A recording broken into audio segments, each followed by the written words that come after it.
he was not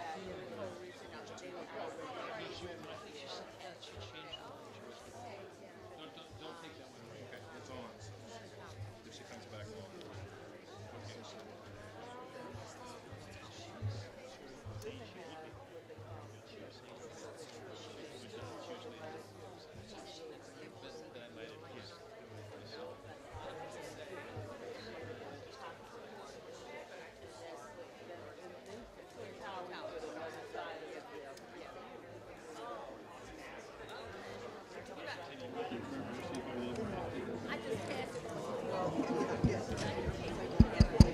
All right, if we could start to get settled after cookies and popcorn. Making sure that everyone's microphone is working. I think, have we done all of our mic checks? Okay, just a couple of announcements. We will go now until 5:30, and then there will be a reception with some refreshments immediately after, and then we'll start again in the morning at 9 o'clock, and our first panel will be a panel on student veterans and the needs of student veterans on campus. Please do bring us your questions that you may have, and we will get to as many of those as we can. And also, just to remind folks, there is the all of the biographical statements that are on the table in the back. So these will tell you more about each of the panelists. So please do pick up a copy so you can read about everyone. We obviously don't do the biographies because we simply have too many people. And finally, I wanted to say that this is what the Sachs Institute intends to be the first conversation that the Institute holds about students with mental illness. So this is a conversation that we start these 2 days, but intend to continue. We would be extremely interested, grateful, and appreciative if you also use your cards both to write questions, but to tell us what other programs and questions we should be asking on this issue. So please, if you have an idea and think, this is something that really didn't get addressed, please do address it. This is an individual whom you should really invite to speak. Please let us know those things. We're very interested in them. So thank you. Thank you. We've adjusted our panel a little bit, so move some people that were in the back row to the front row, although we will still have dialogue with everyone that's on the panel. We're going to now move to what happens when things don't go so well, when emerging illness symptoms start to appear, when struggles get to be kind of intense. And I've asked Eileen and then Jim to be sort of the lead comment on this. So I see this in two different perspectives. One is from the students. Is your mic working? Is my mic working? I have a very loud. Yes. I guess you heard right. That's that extra chocolate was a little too much for me, right? So one is from the student's perspective, which is sometimes the student feels extreme distress and they know something's going wrong and they start telling others. It could be friends, it could be family members, they could come to the counseling service, they could tell people from residential education so that they know something's wrong. In those cases, it's relatively easier to deal with because the person's saying something's off. And you can usually come with some kind of mutual understanding of what that is if you take the time to do that. That happens. What I find that when the unraveling happens that's much more difficult is when others perceive that the person is distressing them. Does that make sense? And the person doesn't necessarily feel distressed. They're not complaining per se, and they don't understand why others are perceiving them in a different light, that there's something wrong. That's a much harder challenge, but happens often for people, especially at this young adult age group, because it may be a new experience. And some of this may feel good and empowering, like, oh, I'm now really into this or I'm into that. So what happens in those cases when things aren't going so well is really a question of a bigger question. How do we help this person sitting in front of us? And sometimes who's sitting in front of us is the community. Obviously, there are clear confidentiality boundary lines so that you want to deal with the others in the community, and how are they going to deal with what's happening that's there, and also for them to know their limits, because sometimes that's very painful that there's not more that somebody could do in those cases.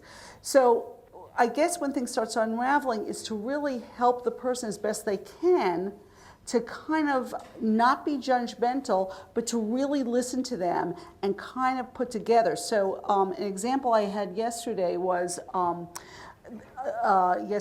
police brought in, I don't want to take too much time, but police brought in somebody who had done threatening email. And the student comes in and he is totally bloody on his face because he's been beat up. He is as skinny as can be. There's definitely an odor in the room. And he's telling me, I'm absolutely fine. Absolutely fine. I don't need anything. What was important to find out was, why did he feel absolutely fine if the police had brought him in, that his face has been all bloodied? Do you see what I'm saying? Like, why did he feel fine? And then he was able to disclose after a while that he was afraid that he would be put under a custodialship like his sister. Once we got to that, then we could really touch. So those are the kind of things, it takes energy. I want the panel to do more, but those are the two scenarios I see. When someone feels they're distressed themselves, they come in, that's there. You build up the support system, you figure out what kind of treatment may be helpful, you figure out, does it make sense to stay in school or not, what kind of supports, and then the second piece is when others are distressed by somebody, how do you get them to a place that you can have that honest conversation? Becky.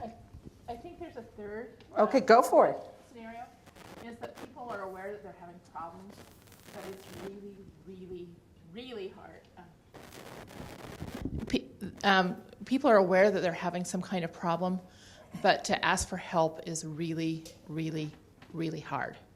I know my own self, when I was in the process of being hospitalized multiple times, that every time I went to the hospital, I felt like I was a personal failure. And I have more than 20 hospitalizations, so I'm not talking about some light number.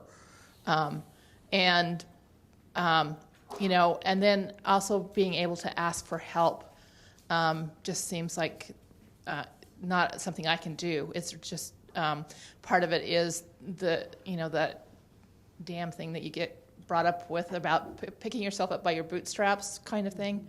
That really makes it hard. For somebody to tell me that I needed to take a break, because that also implies I went on disability. I was on disability for 10 years, and all the crap I got from my family about being on disability, that I was lazy, I was all these different things, that doesn't help anything else either. So I think that's also another one. Mm-hmm. Jim? Yeah, so Heather's comment about how difficult it is to accept or ask for help sort of ties into how the law is structured in a way that doesn't work very well, which is in order to receive an accommodation, that is to not get a failing grade in your classroom because you need to take a break or something, you have to ask for it. And so the tension between being unwilling to sort of admit that you need some help and you need some assistance, and the law that basically says if you don't ask for it, then that F goes on your record and you're stuck with it. Then is really where the intervention needs to be, in the sense of creating an environment where that's understood and where the person at least can potentially overcome that real desire. I mean, I heard Michelle in her presentation this morning say it took her friend actually walking her into the counselor to get there. She wasn't going to get there on her own. And I just think it's that kind of individual intervention, but the legal consequence of not sort of acknowledging that you need to take a break because you're failing your classes and not being able to concentrate is potentially going to be detrimental to your whole academic career. Absolutely. Now, sometimes the concerns come from family and friends, and sometimes they come to the residence hall people. Right. So in a situation where people are concerned about students, I think one of the things that's unique about the setup that we have at Harvard is that there are these proctors that are living in the residence halls. And so if faculty are concerned about students, faculty can email me. If students are concerned about their roommates, other things like that, they can come to me as well. I'm not sure that there's a whole lot more to say on that beyond the fact that because of the way that the system is structured, there tends to not be a whole lot of confusion around who you would go to. So if somebody's not showing up to class, I might get an email, or the freshman dean might get an email, but there seems, at least within this context, to be a lot of clarity around how you begin to let people know that something doesn't seem right. And in my own capacity living in the dorms, because I have a relationship with students, I can tell. So if people aren't showering, that's something you figure out really easily. If they're not eating, or if they're eating too much, you see them every day. And part of my responsibility is to keep an eye out for things like that as well. And sometimes when family would call me as a counseling center director, then I'm really in the position of trying to help them help get the student into help. Because you can imagine the director of the counseling center going and knocking on your door saying your mom's worried about you. And that's not actually going to create the bridge we want for them to come seek help. So sometimes you're actually empowering others to help be that bridge to help someone get to help. Janet, they sometimes call the dean. Very much, but not much to add to. It's not coming on. Talking? Is it It's there. It's not there. number 2 is not on? You'll have to. Are you number What's not 2? on? No, she's 4. Thanks. You're 4. I'm 2. Never mind. We're confused in the back row here. The other part that's tricky about, and this is kind of a classic call to student affairs, I'm calling about my son and daughter, but don't tell them that I called. Right? A lot of nodding heads. And I understand that because I actually did that for my own son this year as a first-year student in Chicago and said, and I know why you don't like getting these calls, but here's the reason I'm calling. And there's often really genuine reasons. Help me as a parent to know what resources I can encourage my son to avail himself of, because first-year students are often overwhelmed. But that kind of that delicate balance of, yeah, you could check and ask if an RHD can ask an RA. You want the most organic connection in that student's life to just do kind of a look-see with no information shared other than that, I'm just concerned about this student. Could you give us a little bit of a, what do you see? With friends, it's even trickier. So friends come in and they actually do say that. I don't want my friend to know that I'm here. But again, empowering them and not getting into too much, even as non-clinicians, into the dicey ground of racing in as if we have real information. We have secondhand information. But we can do a lot to help friends help friends. And again, my experience, at least in 20 years of working where I'm working, is oftentimes it's the peer that's most successful in getting their classmate to go get help, because they're talking from heart to heart and not from a position of authority. So I know I sound like a broken record, but I just believe so strongly empowering peers to be confident enough to say, yeah, you could actually walk your friend over, and we'll make sure that the person's ready for them when they get there, so it's not so overwhelming. How about classroom? I want to reinforce a couple of things that have been said. Becky, you talked about the fear of personal failure, and I see that very much in conversation with my students. If they do get over the barriers to coming to see me and they're willing to share with me a little bit about the struggles in their life, I have to make them understand that I do not view them as a failure. Sometimes my students will come to me and say, I've let you down. You must be very disappointed in me. And then I need to use that as an opportunity to say, oh no, not at all. I'm so glad that we're having this conversation. And another thing that I can do there sort of proactively, and Barbara, you were talking earlier about the importance of not waiting until a need arises, but being proactive, letting the students know these are the resources available to you, and I am among the resources available to you. I try to share with the students a few stories now and then about my own vulnerability, kind of expressing my own vulnerability or my own sense of my failings, so that I don't reinforce any tendency they might have to put their professor up on a pedestal and therefore not approach me in a human way.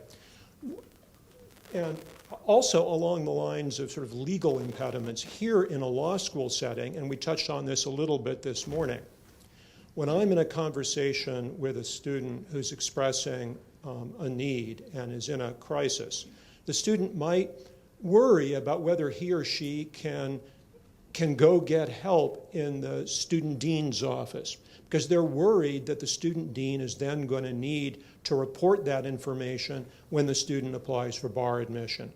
So when we were talking about orientation, our law school Office of Student Affairs proactively explains to our new students that we're not required to, and we don't disclose mental illness as such. What we disclose is a mental illness that interferes with the ability to represent a client or practice law. So coming for assistance in meeting the need is just exactly the opposite of what is disclosable. That's seeking health. That's learning how to be an effective advocate for your client. Steve. I have two quick questions. The first, can you comment on medical licensing policy and mental health illness history? Can a state deny a license on the basis of a mental illness? Now, I would rather not get into a discussion of that right at the moment, because that's a lengthy discussion. I simply want to say, who are the SAC scholars with us right now? Kelsey, I see you. Who else? Which of the SACS Institute has a set of scholars this year, each of whom has a project related to student mental health and illness. And one of the students, Sam, is actually doing his project on this issue. So I just want to put in that plug for the SAC scholars. It's a complicated issue, and the discussion looks at what do different professions ask when an individual is applying for licensure, and that is a 2-hour session, a 4-hour session in and of itself. My next one is I would actually like Heather and Ron to be in a conversation with Steve McDonald about this question. And I'm going to ask you, Ron, because not only do you teach with students, you and your wife live with a group of law students. So Heather and Ron, you are in a residential context. And the question has to do, in a way, with a possible dual loyalty situation. Whose loyalty do I owe my primary obligation to? And then, Steve, I'm going to ask you whether this is a false dichotomy or we're putting our finger on something real. The question is this: how does the desire to help a student in distress work with the institution's liability policies and concerns. In my former career as a residence hall director, I once had a suicidal student who wouldn't agree to make a safety plan until he was threatened with being kicked out of the residence hall unless he made a safety plan. The student consented to a safety plan, but very quickly then dropped out of school. And I think the writer is feeling caught between who is running the show here. So could Ron and Heather comment and then Steve comment? Can you hear me? Keep talking. I have never faced a suicide or the risk, a threat of a suicide, either in my office conversations with a student or in the 1 year of residential life that Susan and I have had. I don't think I've experienced the sense of conflicting loyalties either. I think that we're very clear about when we can maintain confidentiality and when we can't. So we try not to make promises that we can't keep. If Susan is talking with a student at home, Susan will ask whether it's okay to talk about it with me rather than just assume that what is said to her can be said to me and vice versa. Before we would seek the help of the professional staff, we would ask the student's permission, and we would try to be a bridge rather than just leave it up to the student to do it. We'd ask whether we can go over with the student, follow up. So I think I understand the crux of the question, but I haven't experienced it yet. I mean, I think, Stephen, part of what you might be getting at might be what could be perceived of as the administration's tendency to overreact, maybe. And so it's difficult to know that a reaction is an overreaction until something doesn't happen. And then it can be framed in that way. Whereas if something does happen, then everybody's reacted appropriately. And I think there's a general tendency to err on the side of caution, which I think is a wise thing to do.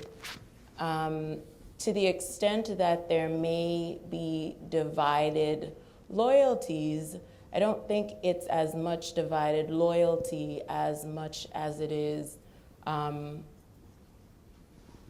maybe the impulses behind certain priorities, right? So everybody's concerned about student safety. Each stakeholder is probably concerned about student safety in different ways for different reasons. So I don't ever feel like it's a betrayal of confidence, for instance, to go to escalate a situation where I think that there might be risk of some sort, right? And I'm not a mental health professional, so when I'm concerned, that's sort of my cue, right? I am concerned about a student, and therefore I need to escalate, rather than, well, if I say something to somebody, what's going to happen? Is the student going to be asked to leave? That type of thing. I'll up the ante here. Let's say it's a student who's self-mutilating by cutting, and there's blood in the shower, and continual blood in the shower, and the community, the students want something done. They want something done for that student, and that student is actually using cutting to manage their anxiety and thinks they're just, not necessarily just fine, but this is an effective way to manage their anxiety without much sense of how the community's responding. So that's an example where I think sometimes we've done some requirements for go to therapy or you can't live in community. Janet's nodding her head. Would that change the ante at all for either of you? And then go to Steve. Do you have a response? That's when I call my friend Ellen. Ellen tells me what to do. And that is often when you call Eileen, who tells you what to do. So first of all, as a lawyer, I'm compelled to answer every question with "it depends," and this is one of those very tough "it depends" situations. I'm very glad you used the word overreaction because that was exactly where I was going. The fear of liability in these circumstances is almost always overblown. There is a fear of that, and you got to deal with it, but that's not what drives this train. Shouldn't be what drives this train. But in the circumstances we're talking about here, I don't think you owe any legal duty of non-disclosure to the student. You may have a personal sense of that, but it's not a legal duty. And as an agent of the institution, you do have some duties to act in the best interest of the institution. I also have great concern if we are in these kinds of situations. Most people in these situations are not trained to evaluate these things. You have no clue whether it's an issue or not. And so my impulse would be to get this into an appropriate process that can deal with this, so to get to the counseling center and the people who can deal with it. Now, hopefully that's a process that is designed to look on a case-by-case basis. It's not the old style, we just overreact and do whatever. It has to be a nuanced discussion with a lot of people, a lot of expertise. But let the people who know how to make that decision, and not think that every faculty member has to have this horrible burden, or every person in your situation has to have this horrible burden on themselves, because you're not trained for that. You don't know how to deal with that. And that speaks to getting to care teams and consultation assessment teams, which I'll go to in the next question. I want to go to, sometimes fear drives this a little bit. So if someone is really concerned about a student, sometimes they're afraid of that student. So the police is also another person. You get calls for people that are of concern, and then I'll come back to you, Becky. Yeah, am I on? Mm-hmm. Yeah, we do, and it gets very problematic from the standpoint of, we have to also deal with the municipal agency. For us, it's LAPD. I spent 21 years prior to coming to USC with LAPD, and I'll be the first to tell you that there's very little training and ongoing training to deal with these issues. And the law in the state of California makes it very clear. Is this individual's actions a threat to himself or someone else? That's the California definition. But again, in my role as Department of Public Safety chief and being in partnership with all of the stakeholders that we work with, and to ensure that we have a holistic approach that's designed to accomplish the university mission and get the student back on track, I have to look at it a little different, and I have to look at how do I push that down to my officers to ensure that there is a compassionate, responsible response that's not predicated on the black and white of what the California Penal Code says, and we don't react and respond in that manner. So yeah, we are oftentimes, the first initiates of the student's behavior that comes to the attention of the counseling services and all the other entities in the university, and we defer and we consult with immediately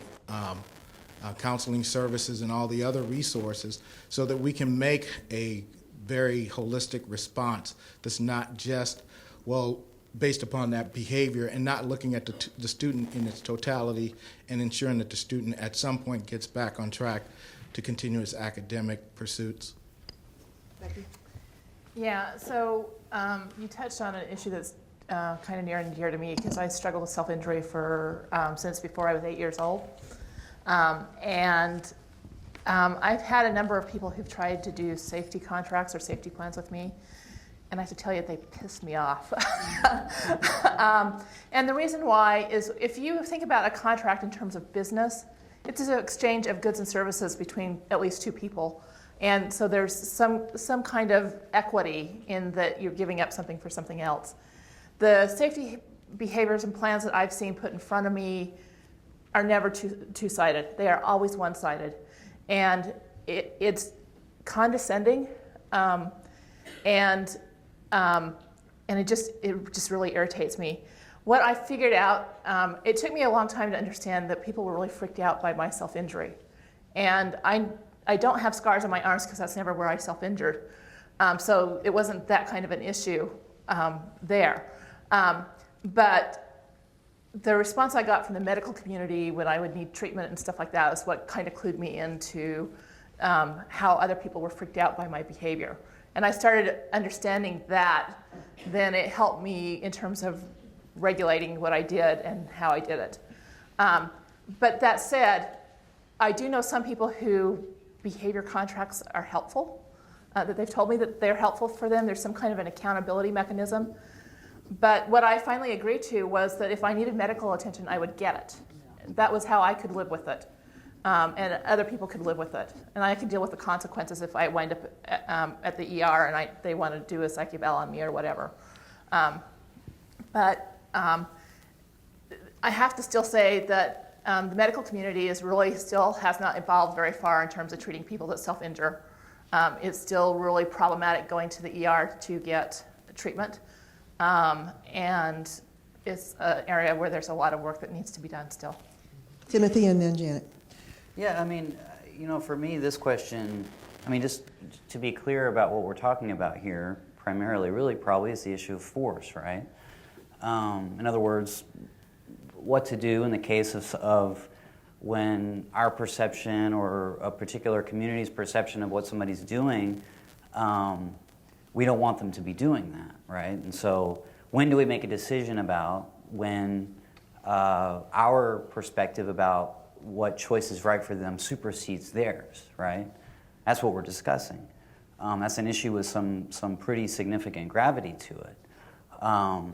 My perspective on this question, as a person who experiences psychosis, psychotic episodes, is I think in a lot of ways we're getting it all wrong. I think there's a lot we could do to create the kind of options that people would actually be interested in pursuing.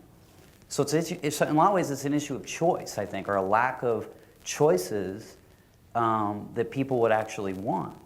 And when it comes to making decisions about dangerousness, right, which is kind of what it sounds like we're kind of talking about here. Even the most well-trained psychiatrists under research conditions cannot demonstrate that risk assessment is actually effective, better than flipping a coin, in the issue of future risk of violence, right? So that's what the empirical literature says on that question. In other words, you're saying send them to the professionals because we can't make a decision. Well, professionals cannot either. So just one more comment on this. This is one of the things there will be dialogue about. So one more, and I invite it, and I invite citations to studies that demonstrate that it can be done. Again, in the issue of violence and the issue of at some future time, show me the instrument that works. Hey, I'll admit that I was mistaken. But the other point I want to make is the issue of, to go to your point, which I think was, we want to err on the side of caution, which I get, right? But I think what we need to consider what that really means. So what is it to err on the side of caution in this particular instance? What it is to err on the side of caution is we are willing to force people to do things that they do not want to do, oftentimes involving locking them up, restraints, medications that have really substantial negative health impacts, and in many cases, it wasn't necessary, right? Now again, that's a very difficult question to unpack, but what we do know is, and if you look at the research on forced treatment, what you'll see there is that it is a minority. So most people who receive forced treatment, a very small majority of them do later say, I needed that. So that needs to be acknowledged. But there's a sizable minority of people, anywhere from 15 to 40-ish%, depending on the study that you look at, who say later, when competent, I didn't need that. And that's a real serious issue. So, and I think the solution is, or at least what I would think we need to look more into, is creating the kind of options that actually people are interested in pursuing themselves. Okay, that's a good segue. I'm going to go back to Janet. Becky, I was thinking when you were speaking especially, I think it's particularly for non-clinicians that tend to be more quick to enter into these contracts.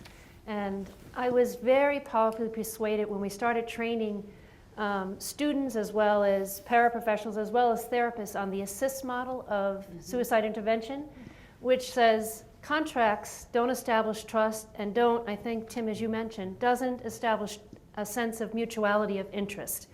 And I think it took a lot for our students to realize that as students concerned for other students, that they have the capacity, I don't know about self-injury, but to say, tell me why you want to die, and be able to hang in there long enough to have that conversation, to make room for that vulnerability, for an element of trust. And out of that can come some mutuality of, so where are we going with this? Right. Whereas it's a different relationship with a therapist. And I am amazed, you're going to hear me, the peer person up here, I'm amazed what can happen when people are given the room to actually say the pain they're in to someone who's just there to listen. And it's changed, in my experience, when we've engaged in that model, the capacity for the person in distress to think of creative, potential, have a sense of agency. What's going to work for this student in this situation? The community piece, usually you have to wait long enough to establish rapport with that person, with the person who's listening, before you jump in and say, but you're harming our community. I'm very distressed that that student may well have left the institution because they, got that message, I've got to change, or, I'm unacceptable. Well, they probably already feel unacceptable because they're in distress. So I think we really have more resources than we think, even for the paraprofessionals and our student peers. Would you, I'm hoping that's responding to what you were saying. Yes, and one of the things that I do when people tell me that they need to go to the hospital, and I think hospitals are helpful for some people. But one of the questions I always ask, what is it that you can get in the hospital that you can't get where you're at right now? Yep. Because most people I know don't enjoy being in the hospital. Day treatment, the treatment groups that you get to go to, they're really boring. And this is somebody who's been through multiple of them.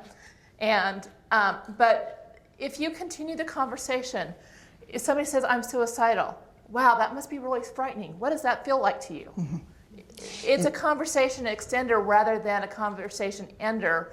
And then when you refer people into the crisis service system, you just interrupt the conversation, and it makes people less likely and less willing to talk the next time they feel that way. Right. And I'm going to back us up a minute, and then because we've gotten into forced interventions, and I want to back up before we get there to that journey that often happens in your 20s of dealing with the fact that you have some kind of illness that is chronic that will come back. And that struggle, and it's in Ellen's book, really is poignant description of that struggle of, I'm going to do it myself. I'm going to manage my symptoms by will, and often do manage by will. And I've seen people struggle with, I don't need medication, I go off medication, go off sometimes with the doctor's permission, sometimes without, or go on. Michelle talked about how she was starting to medicate herself with medication. That journey of accepting that something happens in my body, my mind, myself, that is something I'm going to live with the rest of my life, and how I'm going to manage it is a very challenging struggle that often happens in that decade of the 20s. Steve? I want to go back to Becky and to Timothy, my goodness. Timothy, sorry. I'm thinking of I shouldn't have done that. Yeah. And then I would like to hear again from Steve, and I want to hear from Barbara. Because you two did something that I found really interesting. Becky, you said, you learn what the system wants. And there's a point at which I get it. I get how to work within the system. And I am going to change my behavior such that I can navigate the system. Now, that's a very pragmatic approach. Timothy, you flip the whole thing over. And you say, look, let's open this up. And let's put possibilities on the table that haven't yet been on the table. So I would like to hear Barbara's comment on that from your perspective about the pragmatic approach to the, we're just looking at this from the wrong angle approach. And then I want to hear Steve, because I am just wondering from the liability perspective and what Janet contributed about, look, let's change the conversation. Let's get away from the contract and talk about it in a different way. And I want to hear from the University General Counsel. Do you think, oh my gosh, what is now happening to the standard of care, and how far are we going to get away from that? Becky, I'm going to ask you to hold if you... This really is related. So part of this conversation that happened this morning was that people said we're referring people to treatment, where we want people to go to treatment. The conversation when it's talking about going to treatment, we never talk about the quality of treatment. Until we start talking about the quality of treatment and people being treated with dignity and respect by whatever providers they're seeing, that has got to be part of the conversation. And I don't hear that conversation happening whenever these kinds of discussions happen. It's just get people to treatment. Well, that's problematic. Okay. And also what Thank the you. evidence says, too, about the effectiveness of the standard of care as well. Thank you. I really now, that was a very helpful addition. Barbara. So what I'm understanding the question to be is that a student is beginning to struggle, and there's information coming in, and on our campus, if the releases have been signed, the psychiatrist may even be calling or sending new documentation to our office to indicate that this student, they've referred the student to us to look at what are some possible accommodations and to talk with the student about would it help for that student to take a leave, what are the consequences of that, or to take a reduced course load, or does the student need some help with communicating with faculty on getting some adjustments and deadlines. So it's a whole range. So when we get that information, we then would email the student and say, we've gotten some information from your healthcare provider, and that's based on the student has given the healthcare provider permission, and that I'd like to talk with you and explore, are there some other accommodations that might be beneficial to remove some barriers? And the feedback I get from students is that taking that extra step when I'm having a difficult time was really welcoming and led me to come in to talk about what's going on and to look at some other options. And again, it's individually based. It's what the student is feeling like they can handle and how we can help negotiate that. The other thing that we haven't talked about is when students are using accommodations, our goal is to not put an undue burden on the student. How can we make this go as effortlessly as possible so that you're not, when you're not doing well, having to organize a whole bunch of things? So in a sense, disability services can often become kind of a case management role. Steve. Okay. Well, I'm a lawyer, so of course I'm worried about liability. There's liability everywhere, and no matter what decision you make here, there's potential liability. If you don't do anything and the student does something, there's potential liability. If you do something, the student may sue you, OCR may sue you. If you send the student out and somebody gets hurt, you may have a duty to warn case. There's liability everywhere, so that's really not the question. The way to deal with that, from my perspective, is to have a process that thinks these things through as holistically as you can and has as many people involved. And to Timothy's point, I totally agree in that process that nobody has a clue whether the student is dangerous. I learned that from 10 years working with Louise on a consultation and assessment team at The Ohio State. I also would say that the question is never the binary one of is the student here or not there. It's a much wider range. I also would say in these consultations, the student is not always the question. Often it's the other people. And one of the things you need to think about is, do the other people who are worried about this just need reassurance? Do they need strategies for how to deal with the situation? It's really not that big a deal. And if you can go through a process that looks holistically, brings as many people in and come up with a good faith decision, even if it turns out to be the wrong decision in the end, that's the surest way to avoid liability. So we move to some of the processes that are in place, and I think what Steve's referring to are things that are care teams, BIT teams, behavior intervention teams. At Ohio State, it was consultation assessment teams. This is where someone's come to the attention of somebody that they're concerned about the well-being of this person or the well-being of the community. It's bringing everybody into the room who's concerned about that, and it's usually 3 stages. The first is just trying to get a chronology of the behavior and what's concerning in that behavior. The second is really, although I agree, Timothy, the research says you can't predict who will be violent and who won't, just like you can't predict who will have a heart attack and who won't. You can look at what are risk factors and what are protective factors. And as you look at what are the risk factors in place, and then what are the protective factors in place that can mitigate that risk in order to do some kind of intervention that is to help that student get what they need, not what we think they need, what they need to help them become successful.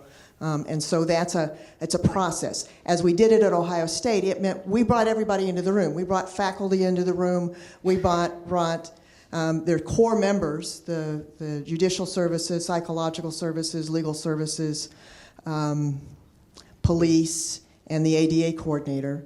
They're the core members, but then the other people are coming in to, and again, they don't have the formal process of say, do anything. They're just trying to collect the best together to get a holistic response. And then the third stage is to develop a strategy. And that strategy is often using people who have a good relationship with the student, and you don't want to harm that trusting relationship while you're trying to move in certain directions. So that's one of the formal intervention teams. Other thoughts about that, and I think sometimes another thing is well visits, and sometimes you're asking for well visits. So first we'll go back to, actually I think I'll go to Kent first and then Jim. Well, great summary. I mean, we do this twice a week. The first one is predominantly about alcohol, and the other is about mental health. We call them the AOD team and the alert team. And depending upon the time of the year, we may have anywhere from 5 to 50 cases around alcohol. And on a Thursday, when we meet to lunch for the alert team, we might have anywhere from 3 to 15 cases that involve student mental health. Now, we take a very broad view here. It's not just about threat assessment. It's about trying to find ways and means to reach out to students who've come to our attention in our 7 undergraduate colleges and the equal number of graduate professional schools we have as well. So, and as you point out, we bring in anybody who has reason to be in the room, who can inform the discussion, who can collect the facts, and then we pick one of our number to reach out to the student affected to try to help remediate and mitigate whatever challenges that student faces. And they're all over the map, from non-performing students to students in crisis of one sort or another to you name it. It's all over the place. But the thing I can add is that unlike 10 years ago when we had to go from pillar to post to figure out what in the world was going on, especially with students who've been at Cornell for 3 or 4 years, we now have something called Maxian. It's an instant reporting system. So maybe some of you have it. About 200 schools nationally have it. And it permits us to kind of keep a scratch pad record of students who come to our attention. It's a FERPA record, but it's not meant to be something that's lasting. It's meant to really be there to help us reach out and support students. And so it's set up in an arrangement where there are gatekeeper Maxian users in all the colleges. Then the people in the colleges go to that person to get information. There's often an alert in their incident management portfolios that lets them know there's a Maxian file. And it's really been enormously beneficial. We can now find out about the life of a student within hours where it used to take days. And it makes a huge difference in how we can respond promptly and really accurately and very thoughtfully. And the balance of how we inform, I mean, BIT teams are now required by law in Virginia, I think several states. How we educate people on those teams to come up with the effective response that's actually going to speak to what is helpful to the students rather than just speak to what's helpful for the institution is really vital. And you really run the risk of the risk you want to attend to is not stereotyping people, not stigmatizing someone that gets talked about every week because they were talked about once in the fall of 2011. really having some safeguards about how this is helpful, not harmful. And perceived helpful and perceived harmful are not going to be the same. The same action will be perceived as helpful by some, harmful by others. Jim, you've been wanting to talk. Yeah, as I'm listening to the conversation in the last couple of scenarios, I guess I'm worried about where the student voice is and the dependence on trust. I think that's absolutely right. But when I hear a trusting relationship with Heather, who's in the dormitory, but then she becomes part of this conspiracy to decide what to do about me. And so then all of a sudden, where is the trusting relationship? In thinking about how to bring all this information together, it just seems to me that it's really important to think, where the student voice is and where you might privilege a conversation with the resident fellow or the faculty fellow, to keep them out of that conversation in a way so that they actually can be the trusting agent of the person who you're talking about. Otherwise, where does the student turn if everybody else is talking about them and they're not at the table? Okay, I'm going to respond to that and let Eileen respond. Let me say very clearly that no one in these systems is violating confidentiality. So if a case was called and it was my client, I would not be at the meeting. And people at the table, police have their ethics systems and what they can do, others have other ethics systems and what they can do. So you've got to protect the right there. Where the student voice is, I think is an important point. And Eileen. So I see these teams a little differently. I see these teams as a place where I'm helping, or my colleagues are helping me, how to deal with someone I'm concerned about. It's a different framework. In other words, we're sitting around the table, we're saying, I'm concerned about Johnny because of this behavior, this behavior, this behavior.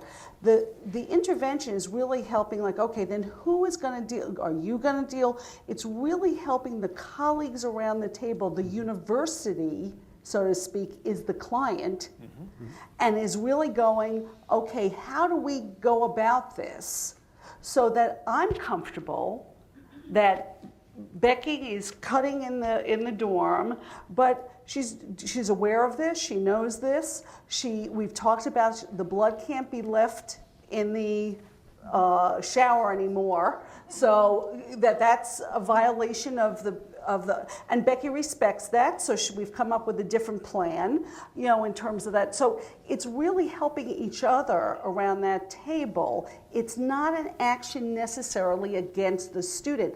Those things go through, at least in my experience, through judicial. That, in other words, if there's a break of behavioral code, that's a judicial matter. That's not necessarily a student concerns or a threat assessment, because it's kind of like I'm the one who's worried. That's one of the potential tools. That's right. May not be the one you use. No, and maybe it turns out that, guess what? Who's best is the advisor who really is close to X is going to be the one who approaches the person. And then I feel like, okay, I know this person isn't falling through the cracks, because that's the part. I really think there's been a tremendous change in universities where we are expected to kind of do something. To do something, to try our best. It doesn't mean we cure the person or that, but to at least have that conversation as best we can to say, is this the best we can do? And are there environmental changes that need to happen? Maybe the person. Yeah. So at best, and I'm going to move us to another topic, I'm sorry.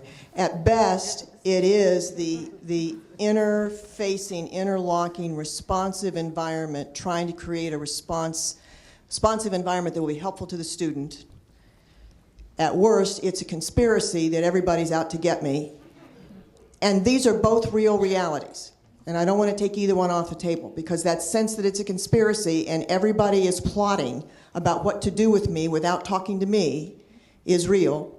And the sense that we are really trying to create systems for a multi-unit university response to be helpful to students that are in problems is also a reality. I'll let Steve have a comment, and I'm going to go to hospitalization and medical leave. One very brief comment to what Kent was saying about Maxient. That seems like those things are tremendously valuable tools, and they are FERPA records. But remember, because they are FERPA records, the student can see them. Yes, and you have to keep that in mind as you're putting information in, that you do not want casual, offhand comments. It needs to be thoughtful, detailed information. That you would be comfortable for students to see. Right. Okay, so sometimes people realize they need to leave the university. They may need to go into the hospital, and I'd like to talk a little bit about hospitalization and then talk about medical leave processes. And we're going to take 7 minutes because I'm going to spend 15 minutes on how we come back, because that's the topic we often neglect the most, is how we help someone come back in and be successful. So, at least in California, the laws are pretty strict in terms of involuntary hospitalization. The ones where, as Becky was talking about, either the person is not aware they have a mental illness, everyone else does, and the student's brought in, or the patient's brought into the hospital against their will on a hold. So in California, they put on a 3-day hold, and then after that, if they can't get better, and the hold is based on danger of self, danger of others, or what they call grave disability, which is not able to provide for food, clothing, or shelter as a result of their mental disorder. And then if they don't get released at the end of the 72-hour hold, then the doctors can place them on what's called a 14-day hold for further treatment. And within the 4th day of that 14-day hold, so 7 days total, they have an automatic independent review by the mental health court where the patient is represented by a patient's rights advocate, and there's a hearing officer, and the doctor has to present evidence to prove that, 1, the patient is mentally ill, and 2, as a result of mental illness, fits one of those 3 criteria. And then the patient either can win that probable cause hearing and leaves AMA, or the patient can file a writ to go to mental health court to, again, try to get out of the hospital. And again, the same type of issues, but heard in front of a judge and public defender and deputy district attorney. That keeps the patient in the hospital, but if they are really not on the same page and the doctor can't engage with the patient and they don't think they have a mental illness and they don't think they need medication, then the doctor has to have another hearing for medication capacity, where we can't give medicines against the patient's will unless it's an emergency, like they're trying to hurt themselves or attack another patient. Other than that emergency, they cannot be treated against their will with the medications. And Timothy's right, there's medication has side effects. So then there's a separate hearing, and the hearing officer again agrees with either the patient that they're not incompetent to refuse, or agrees with the doctor that they can refuse. So that's kind of the basis of kind of this involuntary commitment, which is not the best way to engender trust and understanding with the patient, because you've been going to court so many times that's more adversarial than not. The better thing is them coming in voluntary, they want to be there, they want to take medications, and they're on the same page. So within all that context, the doctor would like to, and the treatment team would like to have a good understanding of, where the patient came from, family, and other things. But again, the patient has the right to confidentiality, so he or she can prevent the hospital from contacting anyone unless the patient gives permission. So it makes it's not the ideal way of treating patients, but the issue is trying to keep patients safe, and I guess on the student side, we want to prevent suicide. I mean, that's one of our main concerns. And then also not to get themselves in the situations where they get themselves in the criminal system, where they end up going to the local jail, and then they end up coming to the hospital through the jail system. So that's kind of the worst case scenario that we would try to avoid. And I think the concept of keeping the person safe is another one of those concepts that has so many different layers and innuendos. And what might be keeping the person safe for you might feel like punishment for you. And we heard that this morning, and we'll hear it again in terms of whether it is helpful or not, and what does it mean to be safe, and safe from what. And again, we're not going to resolve that. I'm just putting it out there as one of those concepts that has, depending on how you look at it, many different worldviews. Now, sometimes students do agree they want to take a break, and because our different institutions have different rules about how people can leave or come back, in some institutions at Ohio State, once you are enrolled in Ohio State, you can come back the rest of your life for classes. It doesn't mean you get into a program. It doesn't mean you get into a particular nursing school, dental school, physical therapy, but you can attend classes. Sometimes students want to take a medical leave. How does that process work? What's helpful in that process and what's not helpful in that process? And this is an open agenda for anyone who's helped someone with medical leaves. Barbara. I think it's helpful to have a process so that you can follow your process. I also think it's helpful, usually in that process, the forms ask for why does the person need to leave, and some of those forms have very private information on them. And one of the things that our university has done is made a change on that form, so it allows the student the option of having the information come through disability services, and we're not sharing all the private detailed information, but we're verifying the circumstances. So I think it works well when there is a clear process.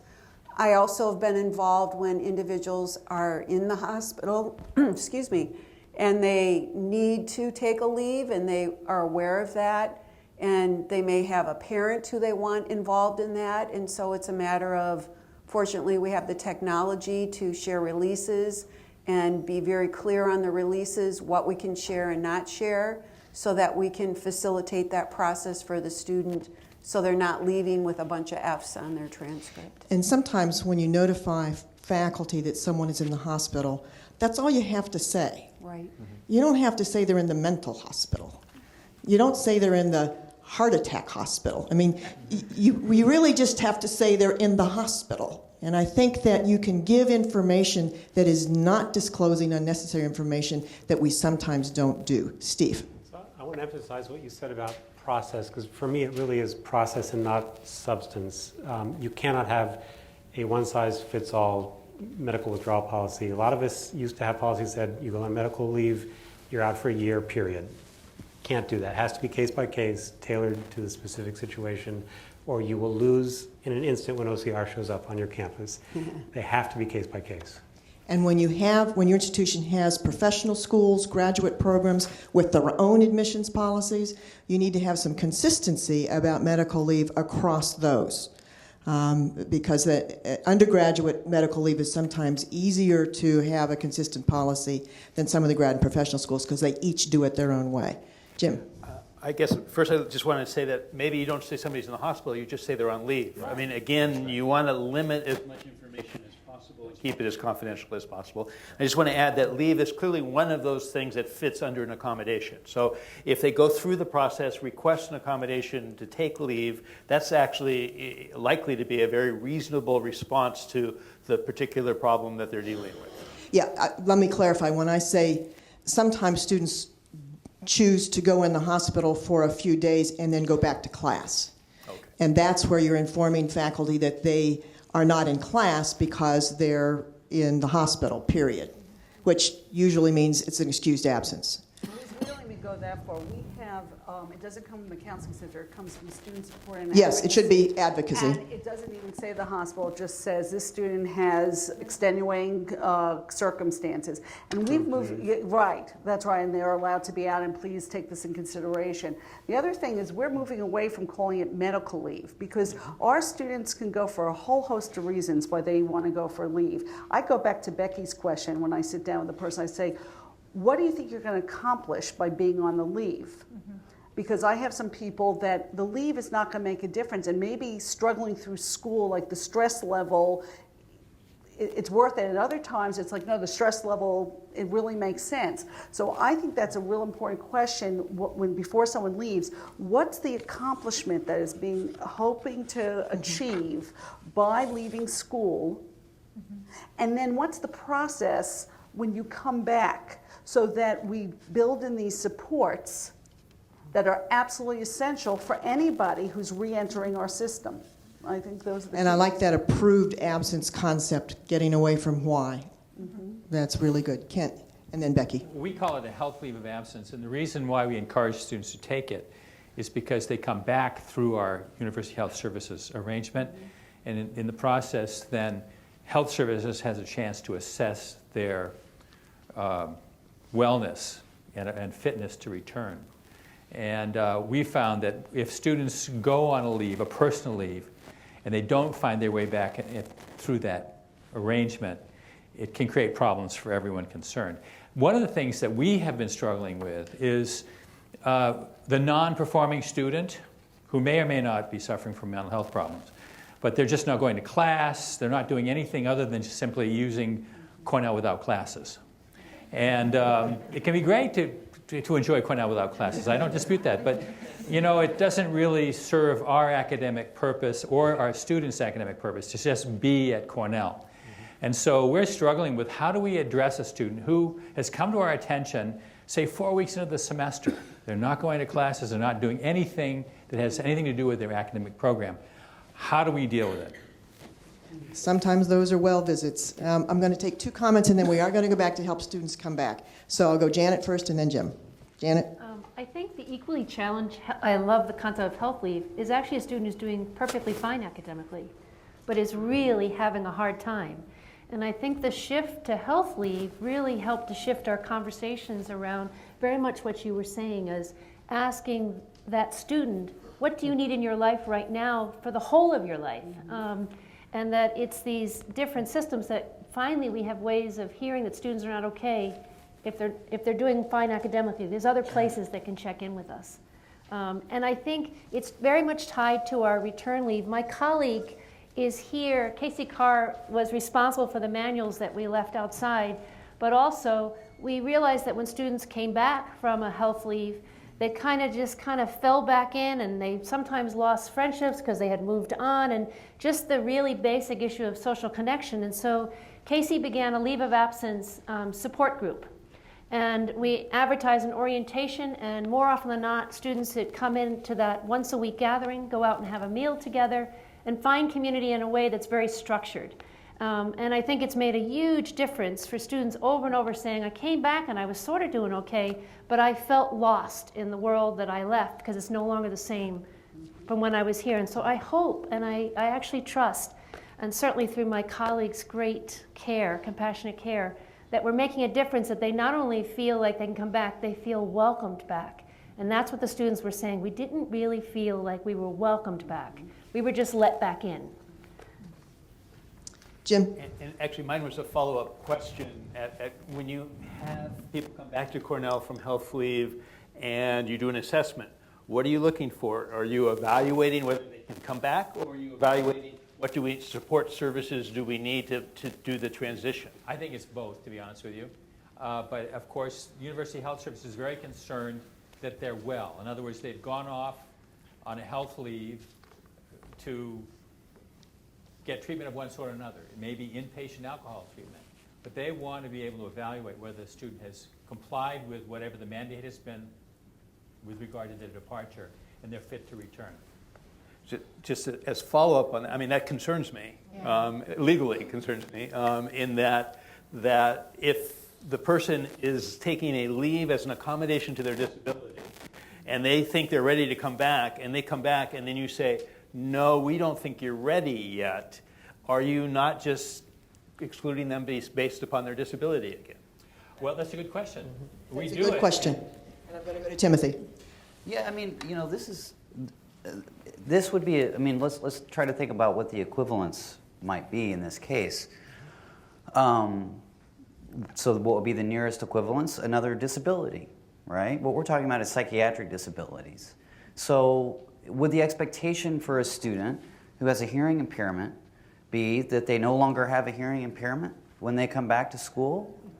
It seems that the answer is extraordinarily obvious, is it not? I can say that in my case, it took me 3 institutions to get through undergraduate. I flunked out twice, had at least 10 hospitalizations during that period of time. So it took me a long time to get through. I'm a graduate student now. I have a master's degree. I have a 4.0 average across my master's degree and in my doctoral program now. I experience symptoms. When I come to a conference like this, travel is a trigger for me, especially dealing with the time change, it can be a trigger for me. And so what does that mean practically? Well, that means that one of the key things I deal with is what psychiatrists call delusions of reference, right? So I have a tendency to read into things that are in the environment and that sort of thing. Now, I've learned a lot of strategies for coping with that, but it's something I deal with.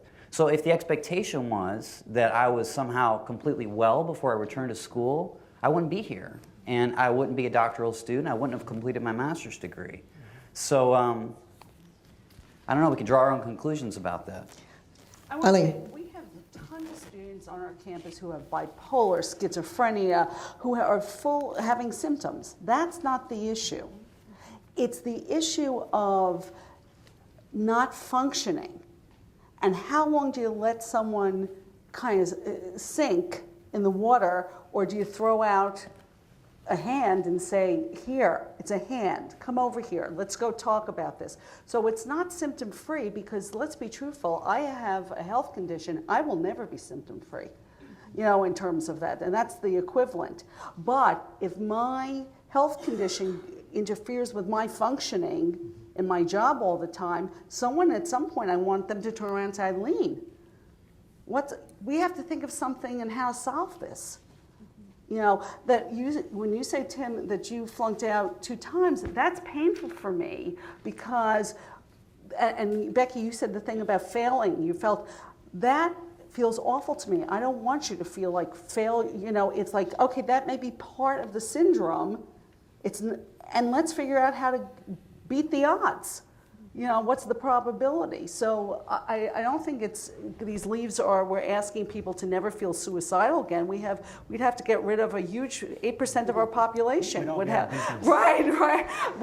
I'm serious. Oh, there's some attorneys who think that the worst systems I've heard is that the way you protect the university is you don't admit or you kick out students who have mental disabilities, and that's going to, and what that does is get you an OCR complaint and a whole lot of stuff. And we wouldn't have enough students to survive. And that's right.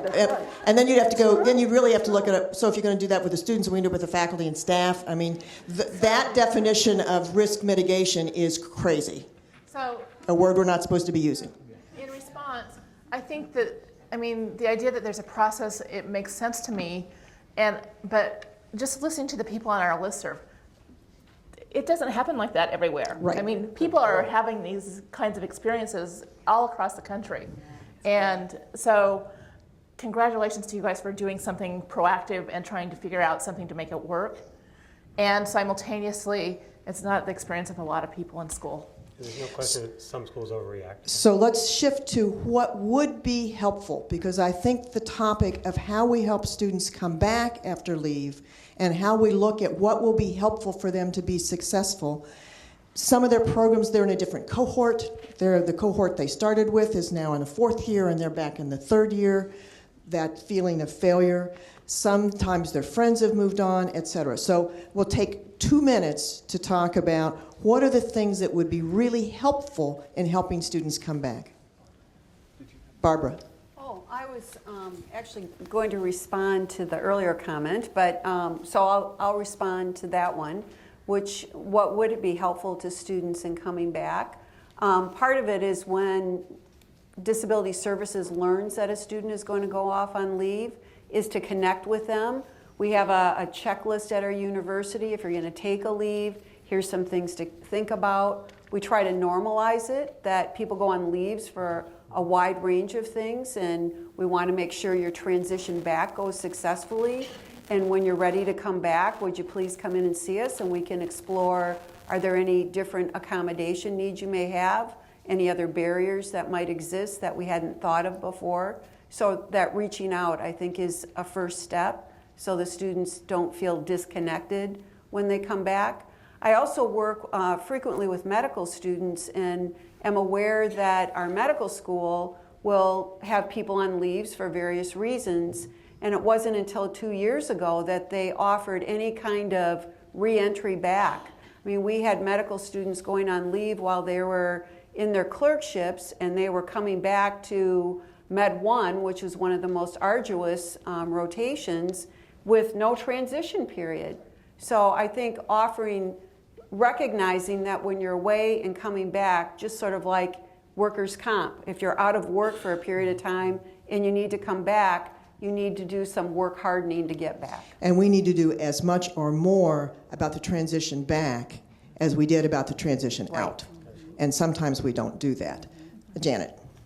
Cornell Minds Matter, which is similar to what Healthy Minds at a lot of other campuses, students within that organization write letters that are sent to the colleges. Of course, those students won't know who are the students coming back, but they write letters from the perspective of, I took a health leave and I'm now back at Cornell, to give, again, a perspective of there's life after a health leave, and by the way, we have this organization and we have these resources. So again, the peer-to-peer, I know where you've been and I hope you'll be in touch. And on a whole lot of issues, the issue is persistence, not perfection. And how do we help people persist and persist and persist to succeed, as many, many, many, many people do? That's the goal. Becky. So one of the things that hasn't really been talked about is the use of informal accommodations.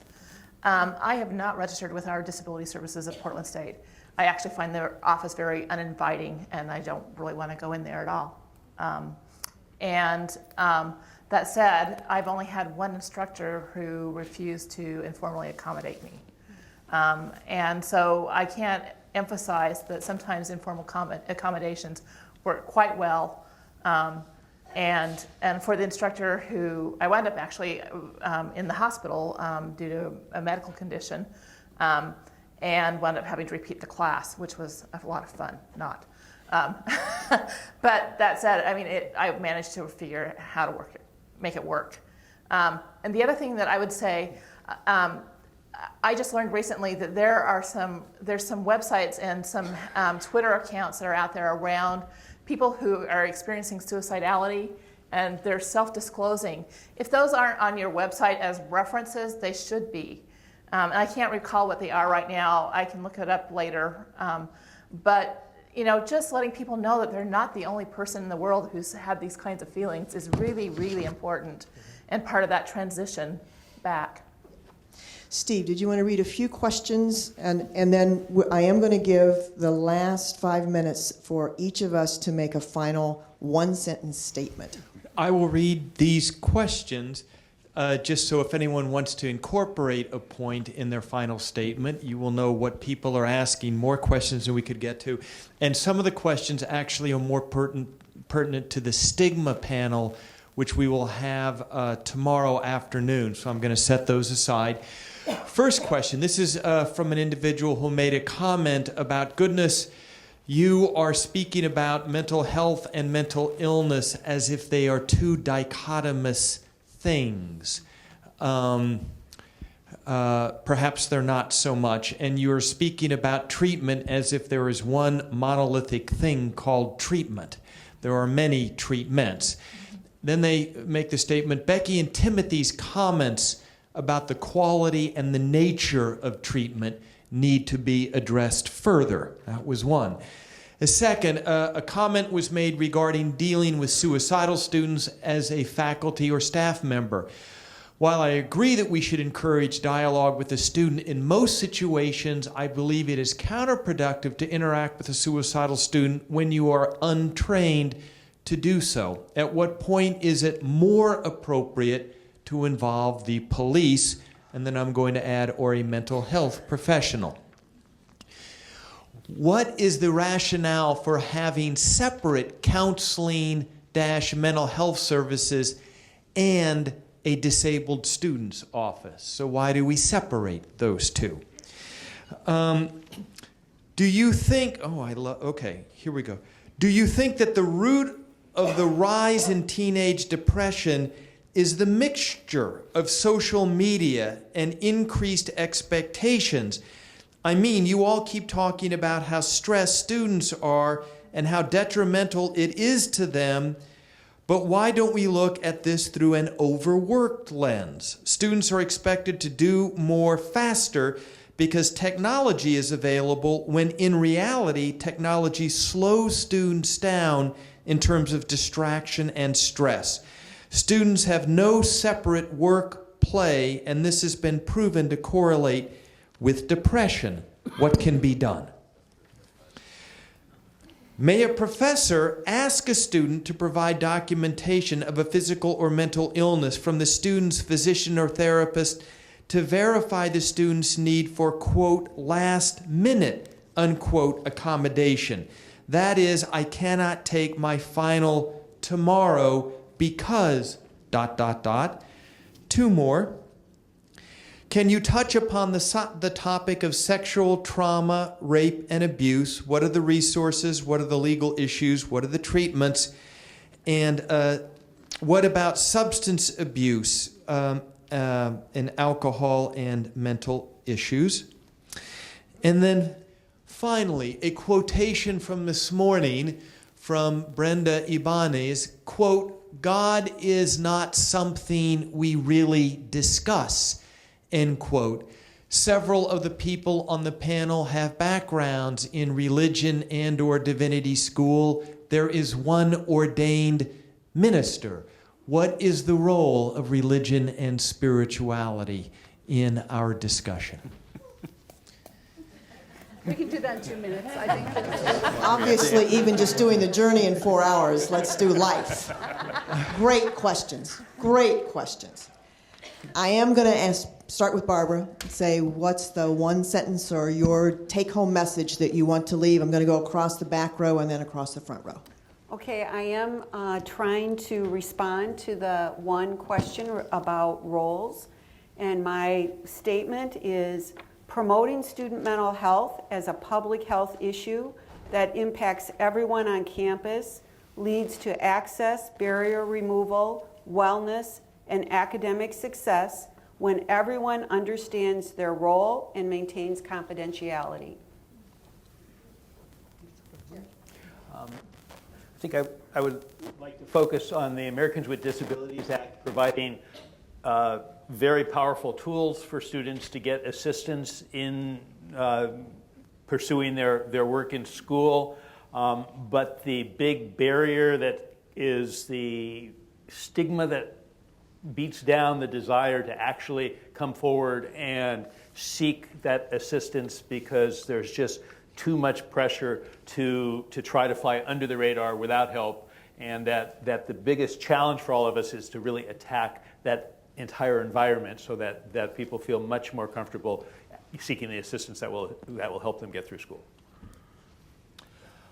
Well, at the risk of repeating myself, I mean, I would love to think that we could find a way to persuade universities and perhaps even the federal government to recognize that universities are an environment where we can make a huge difference in the national mental health environment, that we can leverage this moment to increase the productivity of all of us by addressing our mental health in this special time when so much change takes place, developmentally in the lives of young people.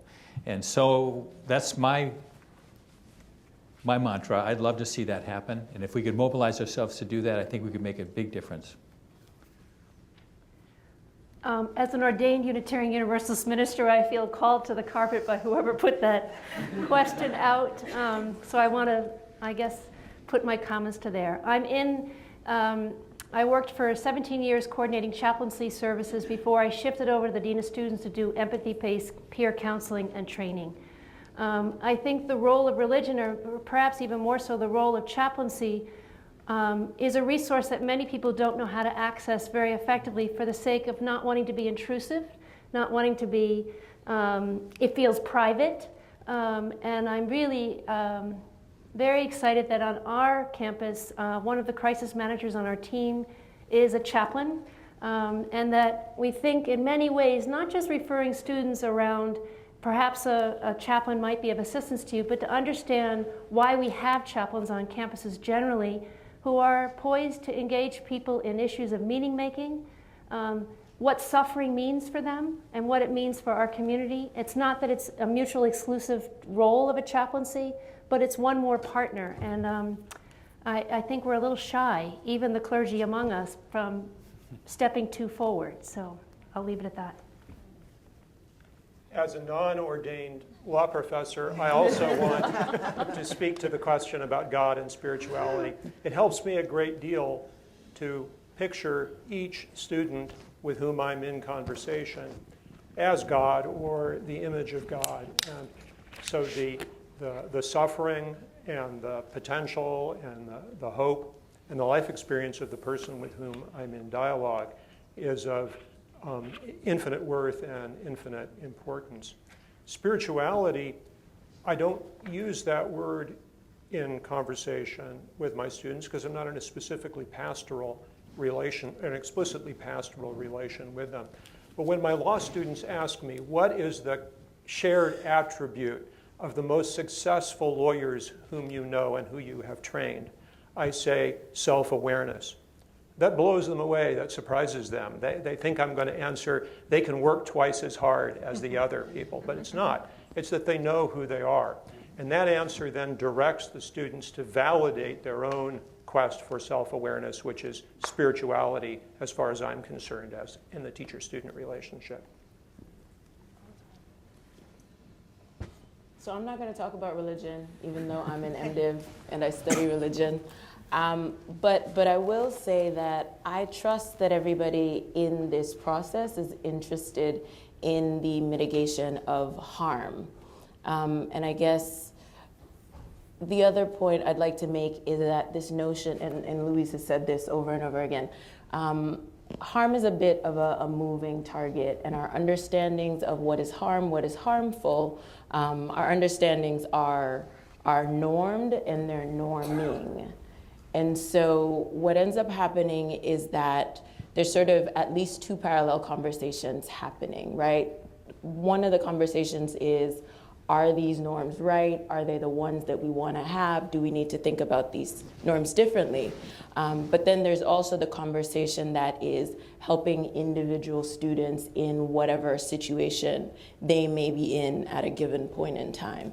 And so, given that the norms are what they are at any given point in time, how do you help an individual student navigate those norms to get what it is that they hope to get out of the system, even at the same time as this other conversation is happening around what the norms are and what they should be.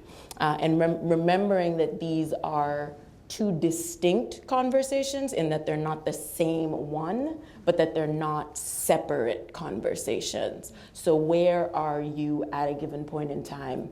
What role are you playing? What hat are you wearing? We talked about intersectionality earlier, and our hats switch out, right? So how do we remain mindful of that as we seek to do as little harm as possible within this very complicated system? My colleagues have been so articulate, I'm not sure I have much to add other than to kind of say, I do believe in treatment, and I know whoever wrote, there's all different ways that people get touched, whether it's through spirituality, mindfulness, someone in the residential hall, but I do believe that that kind of intervention makes a difference, and that one of the things that's sad for me is that there really aren't many resources for people. So we can talk about all the stuff we're doing, but the reality is the resources are very, very thin. And then finding on top of that someone who is good, who you connect with, who you can build that relationship with is also a challenge. So my word to everyone is be persistent and get what you need.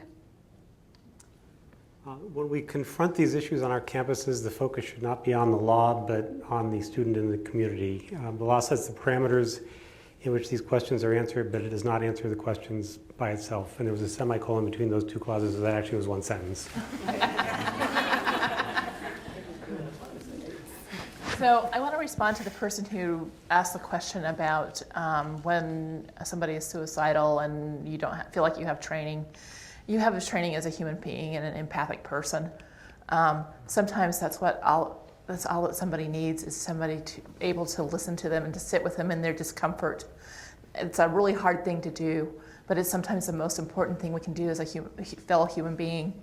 And the other thing I just wanted to add to that is that when I did my bachelor's degree, I used the college counseling center, and if I ever had to pay for the services that I used there, I could never pay it back because I was being seen sometimes 3 and 4 times a week, and that's hardly ever heard of these days now. But it really saved my life and enabled me to move through. My life certainly wasn't easy after that necessarily, but it really had a huge impact on me. So I just want to put, we need to think about how we define our college counseling services too.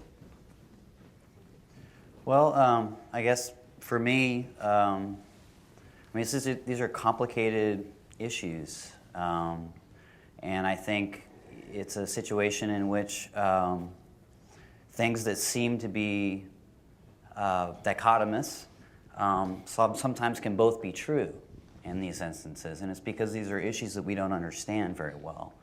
I'm reading a book right now by a Harvard psychiatrist and anthropologist, Arthur Kleinman, The Illness Narratives. It's an older book, but he makes a distinction there between illness and disease.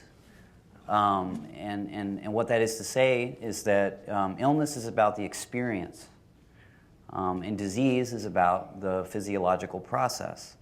And when it comes to psychiatric conditions, if we listen, and when we have listened, we know a lot about the illness or the experience, and we know very little, and really nothing clinically useful about the biology. And so I think that should shape our priorities in terms of the kinds of services and interventions that we're focusing on.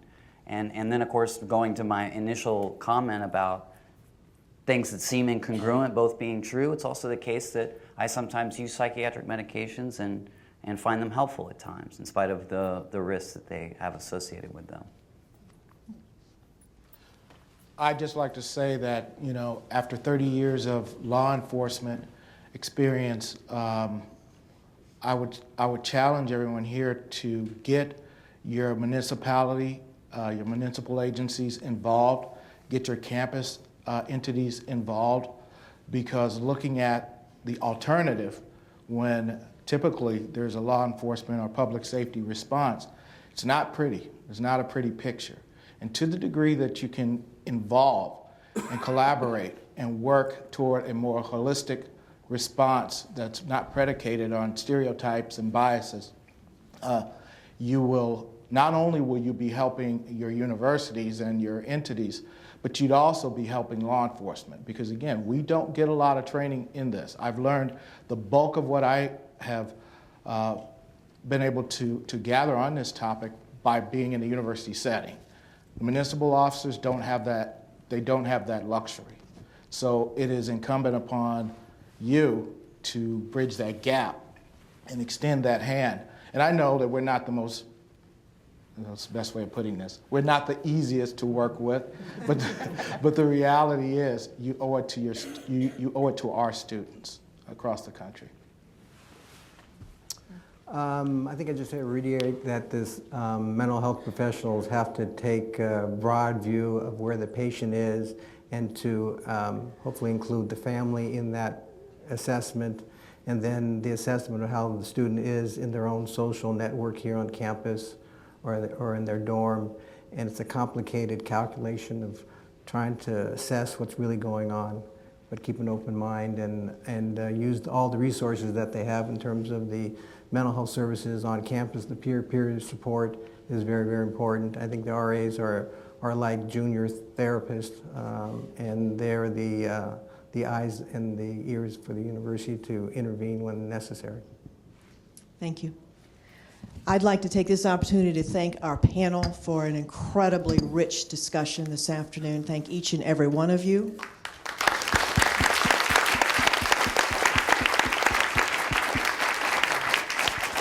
And I met my job. It's 5:30. Thank you all very, very much. Thank you.